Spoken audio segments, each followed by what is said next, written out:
School വേനലവധി പരിഷ്കരിക്കാനുള്ള ആലോചനയിൽ എതിർപ്പുമായി അധ്യാപക സംഘടനകൾ. ശാസ്ത്രീയ പഠനം നടത്താതെ മുന്നോട്ടു പോകരുതെന്ന് കേരള എയ്ഡഡ് ടീച്ചേഴ്സ് അസോസിയേഷൻ ആവശ്യപ്പെട്ടു. എന്ത് വിലയിരുത്തലിന്റെ അടിസ്ഥാനത്തിലാണ് ചർച്ച തുടങ്ങിയതെന്നും ചോദ്യം. മൺസൂൺ അവധിയാക്കിയാൽ നിരവധി ഭവിഷ്യത്തുകളുണ്ടെന്നും സംഘടന വ്യക്തമാക്കി.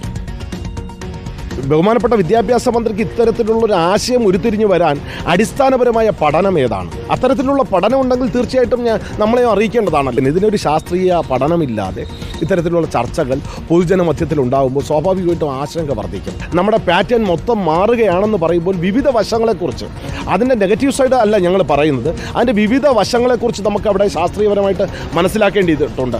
നമ്മുടെ അഡ്മിഷൻ, കുട്ടികളുടെ ഹയർ സ്റ്റഡീസിൻ്റെ അഡ്മിഷൻ തന്നെയാണ് പ്രധാനം.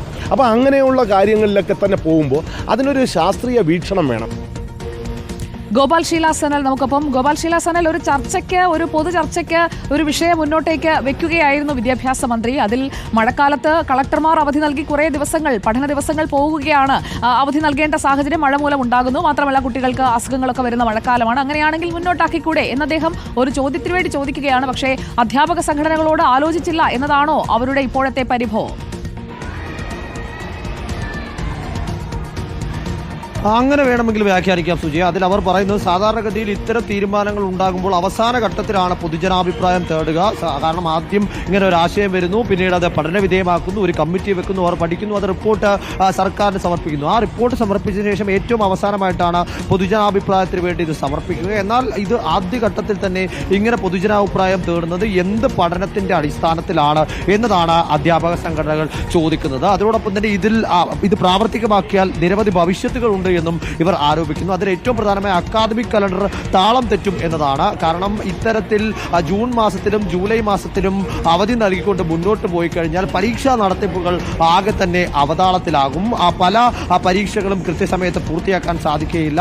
കുട്ടികൾക്ക് ദേശീയ മത്സര പരീക്ഷകൾ പങ്കെടുക്കാൻ പറ്റാത്ത സ്ഥിതി ഉണ്ടാകും. കൂടാതെ തന്നെ ഉന്നത വിദ്യാഭ്യാസ മേഖലയെ കൂടി ഇത് ബാധിക്കും എന്നിവർ പറയുന്നുണ്ട്. കാരണം 10ാം ക്ലാസ്സും പ്ലസ് ടുവും കഴിഞ്ഞ് ഉന്നത വിദ്യാഭ്യാസ മേഖലയിലേക്ക് പോകുമ്പോൾ വിദ്യാർത്ഥികൾ ഏത് മാസം പഠനത്തിന് ജോയിൻ ചെയ്യുമെന്നാണ് ഇവർ ചോദിക്കുന്നത്. കാരണം പ്ലസ് ടു പരീക്ഷ കഴിഞ്ഞ് ഒരു ഓഗസ്റ്റ് മാസത്തിലോ ജൂലൈ മാസത്തിലോ ഫലം വരികയാണെങ്കിൽ ഓഗസ്റ്റ് സെപ്റ്റംബർ മാസങ്ങളിൽ മാത്രം ഉന്നത വിദ്യാഭ്യാസ മേഖലയിൽ പ്രവേശനം നടത്തുന്ന തരത്തിലേക്ക് ഇത് പുനഃക്രമീകരിക്കേണ്ടതായിട്ട് വരും. അതോടൊപ്പം തന്നെ നീറ്റ്, JEE അടക്കമുള്ള മത്സര പരീക്ഷകൾ, കൂടാതെ തന്നെ ദേശീയ തലത്തിൽ സെൻട്രൽ യൂണിവേഴ്സിറ്റികളിലും JNU പോലെയുള്ള സർവകലാശാലകളിലും വിദേശ സർവകലാശാലകളിലും പ്രവേശനം കാത്തിരിക്കുന്ന വിദ്യാർത്ഥികളെല്ലാം തന്നെ ഇത് ബാധിക്കും. അതുകൊണ്ട് തന്നെ അടിയന്തരമായി ഇത് ചർച്ചയ്ക്ക് വിധേയമാക്കണം.